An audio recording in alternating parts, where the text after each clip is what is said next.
Welcome back to another edition of the podcast. And today we are previewing the Oldham versus Southend United playoff final that takes place next Sunday on the 1st of June. We are previewing this for our first part of the preview show with an Oldham Athletic supporter. It's Chris Stringer. Chris, firstly, how do you assess the season overall as an Oldham fan? It's been firstly, good evening, and secondly, it's been a roller coaster, Luke. It's been a roller coaster. I mean, we started off with decent expectations. And I think we started off fairly reasonable. The first 5-6 games went our way. Results were good. And there were people the league was starting to take shape early doors. I think September, October, things were starting to take shape, and we were in the running. And I think we had some fair results, some good results. We had a couple of unlucky results. We had a couple of bad refs. And then we got to mid-December. We were doing okay. I think there was 3 or 4 teams in the title at that point. There was us, ourselves, York, Barnet, the eventual champions, all up there as main title runners, in my opinion. And then we had a couple of injuries, and that could happen. And we lost Clucas, we lost Stones. We had the postponement on Boxing Day was a massive thing for us, and I think that affected us. The break, people talk about the break recently. That's been a popular comment.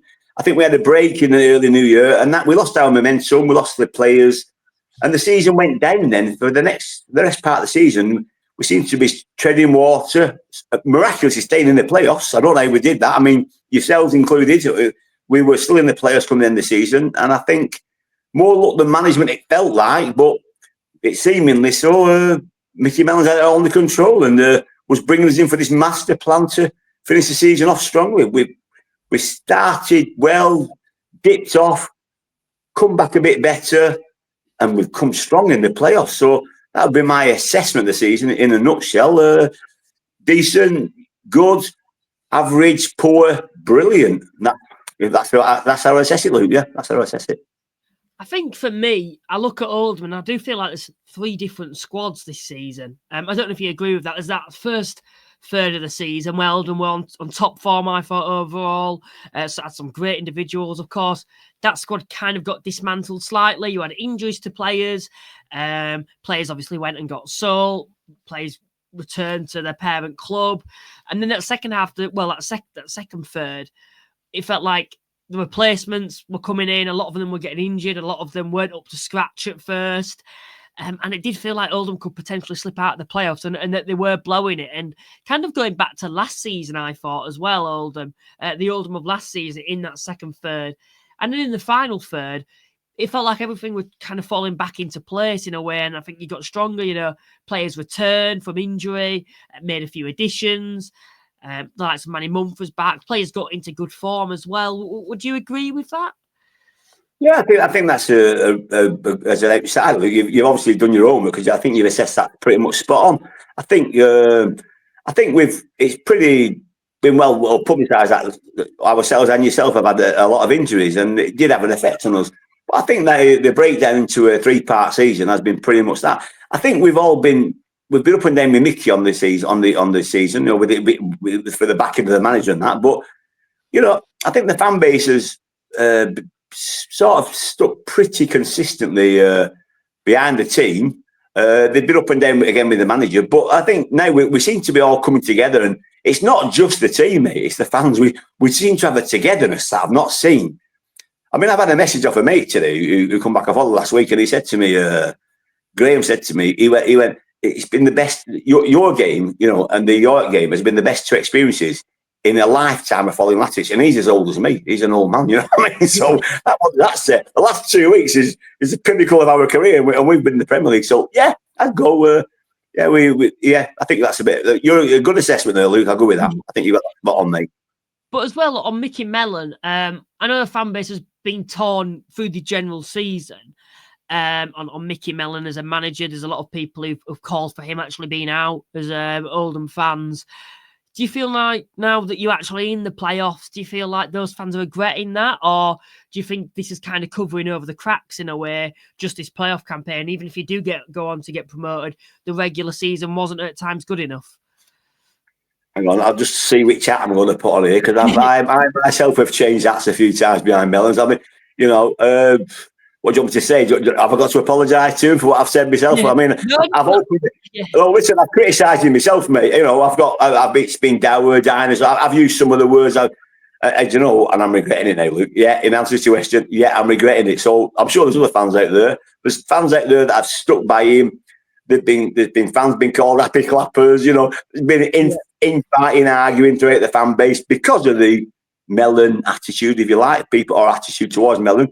But one thing for sure, the last time we spoke, mate, when we had a cast, I said to you, I'm pretty confident our manager is the man who can go into this playoffs and do this. He's the man who's got the experience. And you know, Luke, so far, so good, and I've been proved right. And Mickey Mellons is still up to the plate and he's doing his job. And for that, I'm sorry, Mickey, for calling you. I didn't mean in terms of an apology from any Oldham fan. No, but I think I owe him. I think I owe him, mate. I owe him. I think as well, what I mean is, in fact, is if you look at those individual games and you flash back now, do you now, in hindsight, now that you've got all your strongest squad back for the playoffs, put it down to him, or do you think it's a fact of maybe there were certain players at the time that weren't up to it, or fitness was an issue, or injuries potentially? I think some of it, he's got to take the responsibility for some of it. But to be fair to him, in most of his interviews, he was pragmatic, he was honest, he's an honest man. I don't think he's a bad bloke, he's a likeable character, you know, and I think he's come across as honest. Some of his interviews were getting a bit distant when things were going really not off the boil for us, which is to be expected. I think he was trying to find the best solution, the best team, the best formation. Because I think that sometimes, mate, I don't think he realised he knew himself where we were going to go 3-5-2, you know, 4-4-2, 4. You know, his formations were all over the place. He was accused of scattergun recruitment. But to be fair, some of the signings we did in January coming through now, Corey Evans, you know, I mean, wow. Yeah. I mean, man, you know, Jurgen Nathan. I mean, people say, why did we sign Jurgen Nathan? Why did we sign him in September? I mean, the guys, you know, they've been proven right. His signings have been proven right. So I think Mickey openly takes blame for what he did. And I think we have to take blame as fans for criticising him, probably unfairly and unduly, and probably jumping ship a bit. And being emotional football fans that we all are, mate. That's all it is. It's all emotions, isn't it? We say things in the heat of the moment, and afterwards you think, "No, we shouldn't have probably said that." And we're all guilty of that, mate. We're all guilty of that. It's football, passion. I want to talk about the route to the final as well for Oldham. More on the positive side, I suppose, because you put Halifax to the sword, which is one thing. Who probably had one of the best defences going into the playoffs, but then to go on to York away from home, the side who were undoubtedly favourites to go on to win the playoffs and put them to the sword. The game was over after 50 minutes. Yeah, I think when we played your team, Halifax, just in case people don't know you follow, I'm sure they pretty much do. I think Halifax, we could easily say that you didn't turn up that night. I mean, I think you weren't. I've seen you play better. Let's be honest. Let's be civil about that. But equally so, I don't know a team in that league that would have stopped Oldham that night. We've come out of the traps really quickly. Were I in shock at being 3-0 up after 12 minutes? God, yeah. I was shocked, and I was shocked that how little you offered as a team. So we got past you, and then we had the momentum then to go to York, and we were getting a bit of abuse being said we were still hoofballing it and we couldn't play. And I think the fact that we had the momentum after playing you and not the big break, which we had in January, and that cost us points in the second part of the season. I think the fact that we kept going and we had the momentum, and the fans were behind the team massively after yours. I mean, the tickets sold out in minutes for York away, minutes, mate. And I think we went to York with a belief that we could do it after the Easter Monday result, because the draw up there, we had a good match up there. We was unlucky. We could have easily come away with 3 points. We could have lost 2-1, but we did a good display. And I think on last week we went up there with the point of view, well, this is our season, shit or bust. Sorry for swearing. You know, we had to do it, and we went for it, and they gifted us a goal, and we capitalised on a mistake. Let's not say they gifted us a goal. I don't want to criticise Mail because he's had a great season, but we capitalised on a mistake, well anticipated by Jurgen Nathan, and another player I criticised, Joe Garner, took 15 years off himself and slotted it lovely in the corner. Boom, and the rest is history. Certainly is, and I think from my perspective as well, looking at both of those games, it's the character in the way that you've actually won the games. You know, putting Halifax to the sword like you did. I think for me as a Halifax fan, I don't want to make it about Halifax, but that night I think it was a bit of a training match for you, taking nothing away from Oldham. But then to go to York as well, when maybe people were saying, yeah, but beating Halifax is one thing, but then going to York and defeating them is a completely different object. You made it look easy. You made both matches look easy. I don't think it's been a tricky run to the final for supporters. I say that at this point for Oldham, because it's been quite comfortable. I think you've been 3-0 up after 50 minutes, 12 minutes, and then 50 minutes in both games. And yeah, I've never seen this in a playoff campaign where sides just comfortably, particularly in the National League, in the final without really coming under any pressure in either game. I know that's very kind. You said that, Luke. I think even at 3-0 up against York, I don't think it's been kind. I just think you have to look at Oldham, and no one can deny that you've scored 7 goals to get to this final without conceding one. That says a lot, doesn't it? It rather does, but even at 3-0 up against York the other night, I was still thinking, even though they weren't pushing us, I didn't start to settle down until 70 minutes, and I'm not on my own now. I had a few mates, because I mean, we all saw what happened with Rochdale. They were 3-1, we saw it happen, didn't we? So I think we've been very realistic and pragmatic about the results recently, and I think we've got to keep our feet on the ground and not just think, well, wow, we're the best now, because we're not the best. Southend, they're also got momentum. They've done well. They've come back. They've come from behind to us. So, okay, we might score against them and go in front, but they've also come from behind. So we have to be aware of that. But we've got 2 teams now. It should feel a good crowd at Wembley, and hopefully we should hopefully have a good game next Sunday, and that'll be superb, mate. Yeah, I'm looking forward to it. Do you put as well these 2 games down to the side actually being built for the playoffs, because there's a lot of experience in this Oldham side and a lot of players who've played in the playoffs in the past, and we haven't even spoke about the manager who knows how to get out of this league as well via the playoffs too. Have we been built for the playoffs? I think Mickey's had an eye on the playoffs. I don't think he wanted to count his chickens before they were hatched, but I think he had an eye on the playoffs, and I think he wanted to literally have a squad that was able to impose herself on a game. We've been called industrial, physical.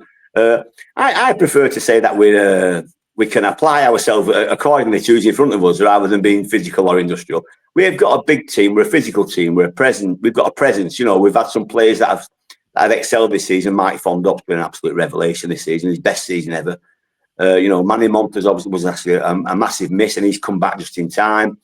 We've got some quality and some age in the team, which is standing well in the regular season. The older players, people saying, "Oh, we're too slow. We haven't got the pace," and all of a sudden, the experience and the wiliness of our players to put a foot on the ball, all of a sudden can now slow down the game, take the pace out of it, take the sting out of it, a bit of the dark arts even sometimes, and just get on with it, and just really get on with the game that needs to be played. And for the last 2 games, yourselves and York, we seem to have applied ourselves really well, and it's been a pleasure for us to watch it as Oldham fans, really. And it's been quite. Where's it been all season? Is what we're saying, but you can't do that all season. There's no chance. It's we'd be playing Barcelona if we did that every week, wouldn't we? Surely, Luke. How would you mention as well? Describe the football in the playoffs that Oldham have played overall and why it's been so successful, because I know you've probably heard comments about Oldham being referred to as playing hoofball.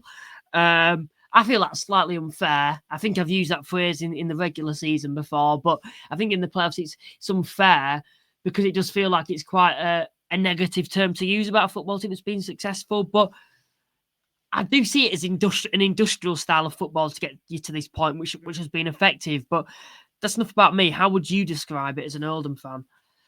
I think we've been happy to let the other team have the ball in their own area. We've pressed higher. We've pushed teams where they've not wanted to go. I think we were right in everybody's face from the get-go, and I think that's the difference. I think we've come out of ourselves. We've been sat too deep for me in parts of the season, but yet in these playoffs we've gone at people and we've proved what we can do, and they've proved they can play football.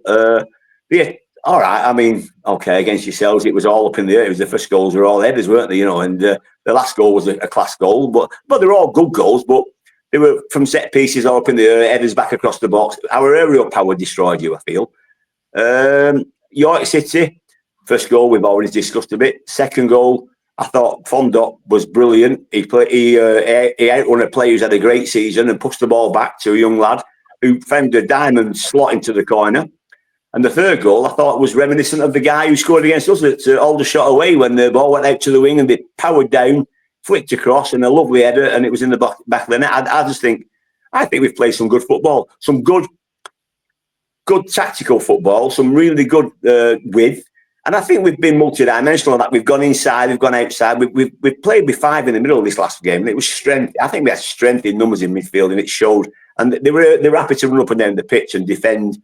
Put themselves on the line to defend, and look like we had a reason to play for. And plus, the fans, the 12th man, have been brilliant. Our fans have been brilliant the last 2 games. Absolutely, as a man, brilliant. I think they need a mention as well. So yeah, I think we've been really. We've had an extra play on the pitch with the fans, haven't we? And the refs have been okay. So there you go. We got away with it. Don't speak too soon. We've still got a final to go. So far, so good. I thought the referee against you wasn't the best in the world. I really do think he was a bit for you against us. I'm saying that. I know we won 4-0. I'm saying that.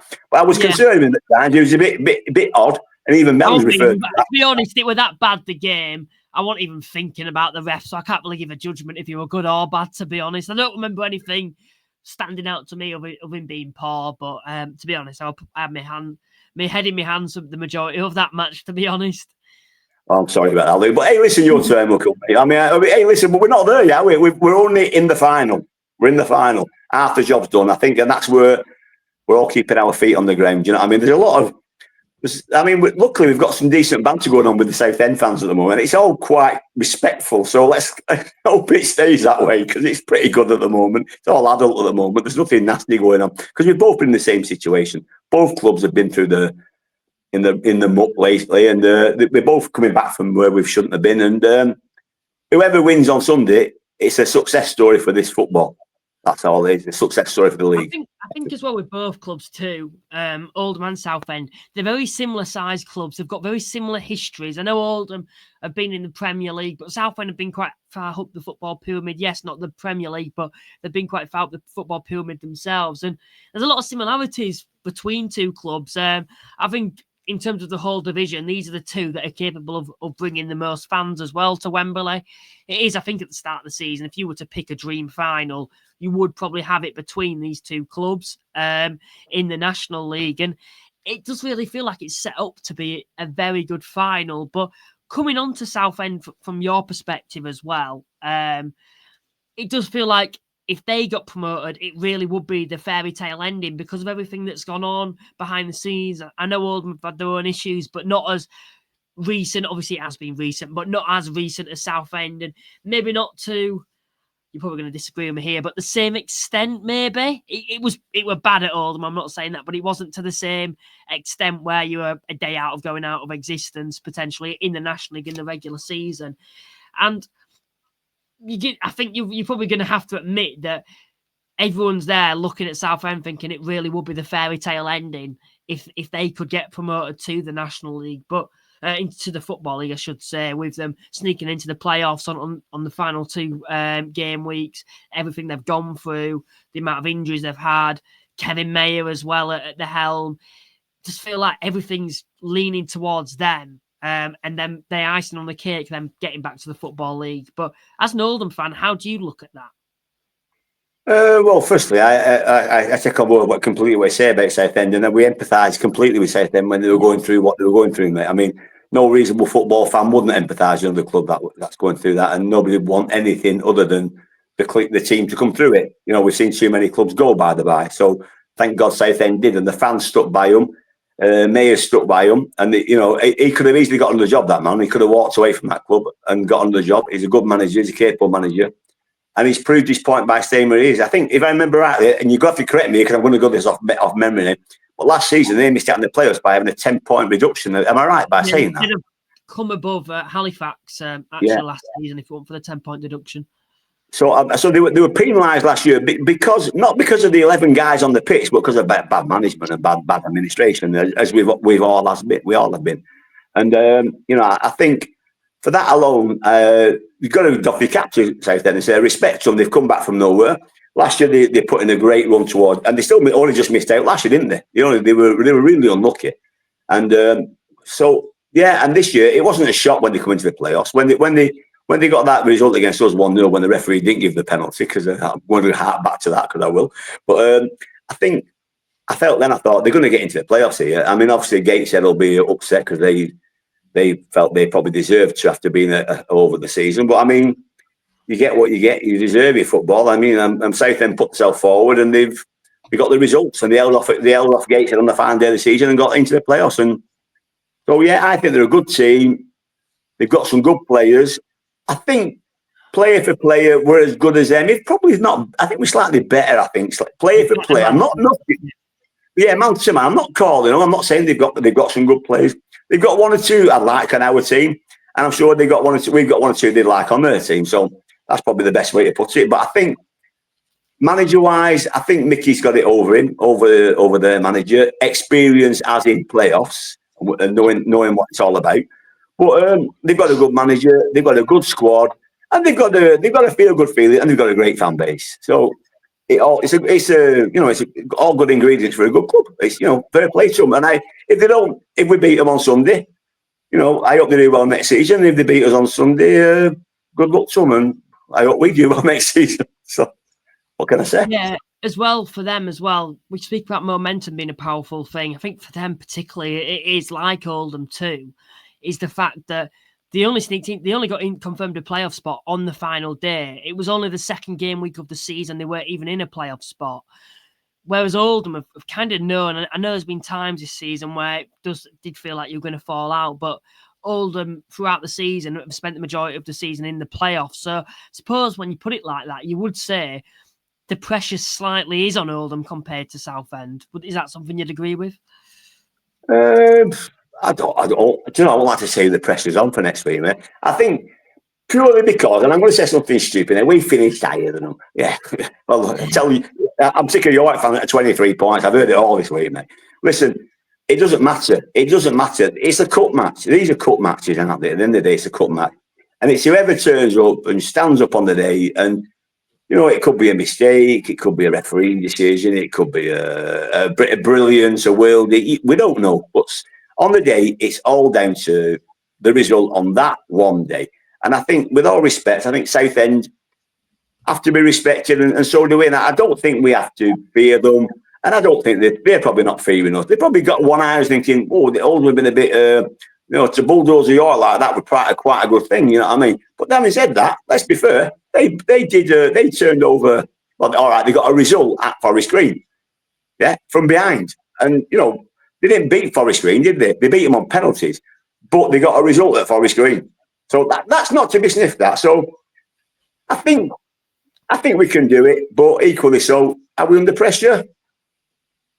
Hey, both clubs under pressure. It's a big game, this, mate. It's a big game. The money pot's worth it. It's got to be worth it, hasn't it? So, yeah, both teams are under pressure. Do I feel pressure? I'm a bit stressed, but who wouldn't be going to a final against anybody? It's a toss of a coin, mate. So, yeah. I think as well, the routes to the final for Oldham and Southend, they've been, I think, excellent, both routes, but they've been very different and contrasting, which I think is actually a good thing for a final. It makes a good final. Oldham have just come to life in the playoffs and have put people to the sword, probably comfortably made their way to the final as supporters. Whereas you look at Southend and the way they've done it in terms of do a 1-0 down versus 1-0 up against Forest Green. Forest Green went 2-1 up. They got a last-minute equaliser in extra time against Forest Green. Then beat them on penalties. Prior to that as well, actually, the Rochdale game, I've probably not done that in the right order, but the Rochdale game prior to that, they were 3-1 down. They ended up winning 4-3. The way they've done it is being that bounce-back effect, as you alluded to earlier, compared to Oldham, where they're just putting people to the sword. Maybe you could look at it as the fact that, but they're struggling to get through sides, whereas we're comfortably winning. So there's no reason why we can't do the same to Southend as what we've done to the previous two. Is that something you'd agree with, or are you more on the side of, well, Southend are very know how to get back into games? I'm not falling for that trap, Luke. I'm not going to get them Southend fans on my back, mate. You can stick your neck over the parapet all you want. No, seriously, I don't think it'll be like that on Sunday. I don't think it'll be that kind of game. I really don't. And I'll be honest with you, Southend, you go back to the 3-1 at Rochdale. I was turning the game off. I was leaning towards the off button as he put the second goal, and I thought, hey, this could be interesting for the last bit. Never in the world of puffed it. I think they'd turn it round. And I mean, I felt for the Rochdale a lot because I thought they were through. I thought they were through. I genuinely thought they were through. I mean, at 3-1, I mean, like I said, I was going to go to them, mate. I'm like, oh, that's it. It's them at York sort of thing, and them at Forest Green. And I think that the fact that Southend are that kind of a team that can come back, I don't think we're going to put them to the sword, and I don't think they're going to try and come. I think it's going to start off cagey. It's going to start off probably cagey. They're going to start. Firstly, it's a big pitch. It's a massive pitch. There's a lot of space. You can't go missing on that pitch. That's one thing for sure. But I don't. Do you know? Can I tell you next Sunday night I will go on? Because I think it's going to be let's hope it's a good game, and I think I'll go back to what I said before. I think we can beat them, but equally so, I know they can come back at us. So sorry, that don't answer your question, does it? I'm a politician, but I'm being honest, mate. I'm being honest. I genuinely can't. We'll answer it next week. I can't say, mate. I can't say we're going to stuff them and they're going to come back. Or they're going to be 4 up, and they're going to come back and turn us over 5. I can't say it, mate. I don't know. I can't say what's going to happen on the day. It's all about on the day. But I think we've got it in us to beat them. But equally so, they'll think the same. So we're no better than them. This stat isn't going to fill you with too much confidence if you are confident, or potentially it could, because you may feel that you owe them one. This season, Southend have taken 4 points off you. Of course, they drew to you at your place and beat you at Roots Hall as well. Does that concern you at all in the way that Southend clearly know how to beat you, or do you think it's a case of, you know what, they've taken 4 points off us, it's the playoffs now, we owe them one? Right, can I ask you a question? This year, York City took 4 points off us. Do you think that concerns you? I knew you mentioned that. So, thank you, Luke. You just absolutely heartened me there. If that's the case, bring it on. We're going to stuff them 3. No, seriously. I mean, I go back to what I said before, mate. The season, day in, day out, you can't go back to it, mate. I mean, we got beat by all the shots at home, and we've had some bad results at Wembley Park, I mean, but equally so, when we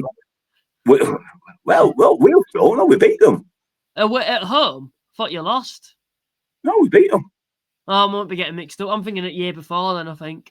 Oh, you might be like that. Yeah. Well, everybody did it before, yeah. No. We beat Wheelstone because Alex Reid didn't play, and they reckon it because Alex Reid weren't playing. And we beat them.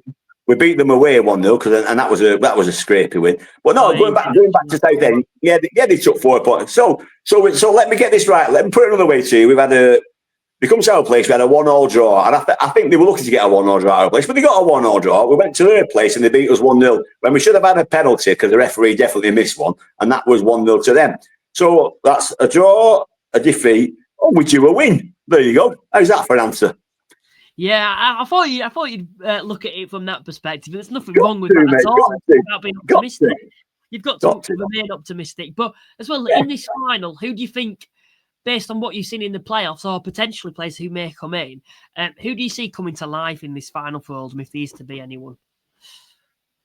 In an ideal season, Fondop would score the winner, wouldn't he? Because he was a fringe player. He's like the poster boy of the National League at the moment. He's become a legend, hasn't he? He's become an absolute legend. In Wembley, I mean, last year he didn't even get a contract straight off the bat. I bet there'll be a few clubs wouldn't mind signing this season. I think Fondop's have got a possibility. We've got some good midfield players in there. We've got Manny Monty with his power, speed, and presence. Could make Wembley look quite a small pitch for him, like a 5-a-side, because he's a bit of a monster, isn't he? And in a nice way, a monster. That's not nasty. But he asked me about just my team or their players as well. Well, we can do both if you want. I did ask you your team, but we'll ask you their players. They've got some good players. The lad at the winger, Agnapur, is he called? What's he called? The guy who scored against us the other week. The long-haired lad. Who plays on. Yeah, he's a good lad. He's a good player. You've got Coker's a good player.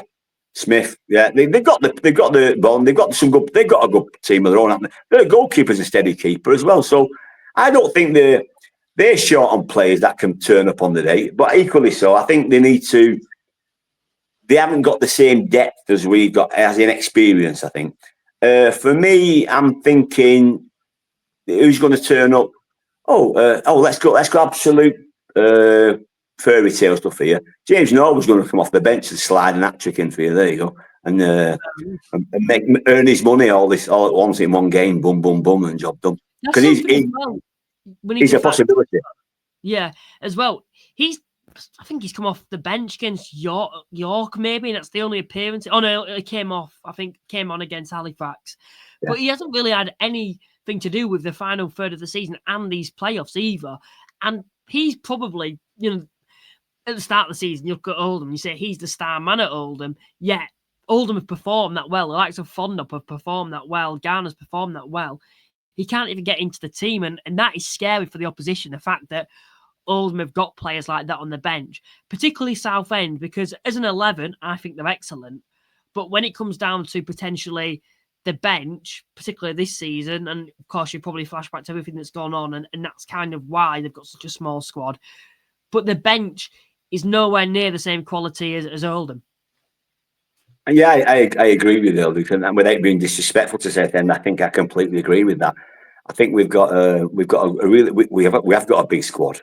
We've got an experienced, strong squad, and I think that could be a factor, because I think I think Mellon's will have options open for him to change the game in different styles, subject to how the game's going on the day. And I think Mickey Mellons has now proved that he is a man capable of changing and adapting to what's in front of him, because he's just proved that in the last 2 games, with all respect. And or he can get a goal and dower it through. I don't know. I think he's got the ability to. He's got more acts than we realised, Mickey. And like I said before, respect to the guy. He's a better manager than I am. Obviously, that's why he's in charge, and I'm not. That's why I do carpentry. Fair enough then. And I think as well for you, I just want to talk about the final actually between the two clubs. We've already alluded to the fact that it's 2 massive. I think that's an understatement, to be honest. 2 gigantic football clubs in the National League. It is probably at the start of the season the most mouth-watering final that you could have potentially got. Just for you, I just want to ask, looking at the final, how do you look at it going into it? The fact that you've got Southend, who are such a big club, Oldham, such a big club, it certainly is going to be a good final. Yeah, I think it's been a bit sport this last couple of days. I don't know if anybody who's been watching the ticket allocations have been a bit odd for transport for London, and Wembley station's closed, and it's planning's not brilliant, but I mean it's the first available weekend that Wembley's been available for us, I think, with the playoffs and the FA Cup. So it is what it is. We've had more tickets released today to ourselves, and I think Southend have had a couple of thousand more. So there's potentially going to be 60,000 people there, I think, on the day, and plus the open sale, there could be just over 60,000, which would break the record. As a game, as a spectacle. Sorry? It'd comfortably break the record if that is the case. It's 47,000, I think, at the moment. Yeah, I think as a spectacle for the National League, an advert, it will be absolutely fantastic. I mean, let's not kid ourselves. The National League, non-league. I read the non-league paper. It's not non-league anymore, mate. It's a professional league now. Most of the clubs are professional, full-time clubs, and it's coming across. There's money knocking about in the National League now. Look at the Stone signings and the people, the salaries that are being bandied about. There's some good salaries. The crowds that are knocking about in our league are better than some second and first division teams. So I know fans don't make results, as we keep being told as Oldham fans. I'm sure Southend get the same. But equally so, it's going to be a spectacle. It's going to be a great advert for the league. Let's hope it lives up to the occasion. And if it's a good football match, and even the neutrals enjoy it, then to me, it's been a success. If we win, it's been a double success. It's been absolutely fantastic, and it's been a great end to the season. And without being rude to you or your league, I'll be glad to go back to the EFL. It's not against the National League. I will be glad to get back to the EFL because everyone would. More things about the league. Academies, the funding, the development. We're going to get cherry picked for players. We have a good player. He's going to move up, isn't he? I mean, you're a feeder club. we're never going to retain top players for more than 12 months, 2 years, and because they're going to get cherry picked. So we're going to become a massive feeder club if we stay down here much longer. And how long can we continue with the financing and the funding by our owners? It's got to be a limited thing. So we've got a sell by date. Southend have got a sell by date, I'm sure, and hopefully we can get out of this league. And that's not against the National League or any other clubs that are in there. It will be a success story for us. It will be a success story for them. But I think as a game, it's going to be a good game, hopefully. And if we win it, it'll be a brilliant game, mate. Let me tell you, brilliant game. Do you see it as a concern then if you don't actually get promoted that next season could be really tough, particularly when you look at some of the clubs coming down to join, the likes of Carlisle and even clubs coming from the other side in the likes of Scunthorpe? Do you feel that Oldham, it could set them back potentially if you don't win this game? You know what, Luke, you're spot on there. I think if it's a bit, we've got to do it. I'll tell you for why, because you look up there and Carlisle's coming down. Morecambe, I'm going to say this, and this is going to come back. I don't know me. Morecambe don't bother me. Carlisle bothers me. Mark Hughes, he bothers me from '94 still. I hate the guy, you know what I mean? I've never forgiven him for that. But equally so, I think that there's some thought coming up. I think there's some going to be good teams in there next season. If we don't go up, we'll still be one of the good teams. Forest Green aren't going to go crap overnight. York City, depends if they can keep the manager. There's talk at the moment. Let's see what happens with that. I mean, that could just be just rumours. But why is he going to leave? He's got a good squad of players. He's got a good set-up. He's been well respected. He didn't cost them result of the night. They were just unlucky. I think Carlisle coming down, they could be a force, but it's rare that teams bounce straight back. Forest Green have done well to come back straight away. Worth Sutton United bid this season. They could come strong next year. You know, it could be a better league. The National League is definitely a better league. And before we win next Sunday, right, I put the case forward for a second automatic promotion place, and that's on behalf of the York City Supporters Club, because I feel for them. I do feel for them. And next season, it could be us if we don't go up. But next season will be a harder league. It's going to be a tougher league next year, mate. And if your team get in the playoff next year, you've really punched above your weight. So well done if you do. Yeah. Well, as well, another question for you. How did you see the game going and your actual prediction then? Oh, you get... Well, this is what I'm going to... How can you not expect to get asked a prediction on a show like this? Is right. Southend United fans, that we're not being Billy Big Bollocks, is he? I'm being sorry. I'm sorry. I apologise up front. We're going to beat you 3-1. We're going to beat you 3-1. It's going to be a tight game starting off. And I think, with all respect, I'm hoping that our quality will show through at the end. And that's not saying they've not got quality, but I think our depth of quality, our possibility to change the team while the match is ongoing from off the bench, as you previously alluded to, I think it will give us the chance to push them. And I think my heart says 3-1. My head says we're going to beat them. But my bum's twitching, so what does that tell you? I don't know, mate. Who knows? I'll be there. That's all that matters, mate. We're flying in, we're coming in, and it's going to be an occasion. Look for the French flag. I'll be there, mate. I'll be there. All right, then. And one final question for you, then. Oh, that's not the last question. That's terrible. I should know me by now. I'm full of surprises. But no, one final question. Go on. One final question. What would it mean for you if Oldham Athletic got back to the Football League? Well, I'm getting older. How can I say this without sounding really Gary? I'm getting older, mate. It's like the England thing, not winning the World Cup. How many more World Cups have I got left? I want to see us get back up the league. I want to see us climb the league. It would mean the world to me, mate. It would mean the world because, and it would mean a lot for me for the young fans because, I've seen us be successful. I've seen us win the Old First Division, the Old Second Division, and go into the Old First Division, which then became the Premier League while I was in there. I've seen us do that. I've seen us get to Wembley in a cup final. All right, we got beat against Forest, but I was there. I've seen us play United in 2 semi-finals. A 3-all thriller at Main Road and then get battered. And then the second one at Wembley, and Mark Hughes offside equaliser, and then the Andrea Kanchelskis show, which battered us at Main Road in the replay. I've seen that, but the kids of our club haven't seen none of that, and they deserve it. They really deserve it. And like I said to my wife yesterday when I was driving back from the shopping centre, which I had to go to, because I said, if we beat York, I'll take you shopping Saturday. So thanks, Mickey. So I went to the shopping centre, and on the way back, I was explaining to him about the football gods, and it's been that long since we've actually won anything as a club, and it's got to be our turn. So if the football gods are listening, and all the stars are aligning, and everything's happening right, and James Norwood's fit, and we're going to win, and it means the world to me, mate, and it means everything. As a football fan, it's in your blood. I might live in France, but I follow my team. I love my team. I love my fellow fans, and I just love football, all football. But I love Oldham Athletic, and I always have done, and I always will do, mate. And it means the world to me to get back up there. Well, Chris, I do really appreciate you coming on and joining me once again to preview the Oldham versus Southend United playoff final from an Oldham fan's perspective. Please remember to like and subscribe to the channel. It does really go a long way if you can do that. If you'd like to become a channel member, it's just £2.99 a month. Also, remember to check out our sponsors, Cards Accepted. If you use the link in the description, you will get 50% off your card machine, no contracts or monthly fees. And we will see you again to preview the game with a Southend United supporter on Tuesday. Bye for now.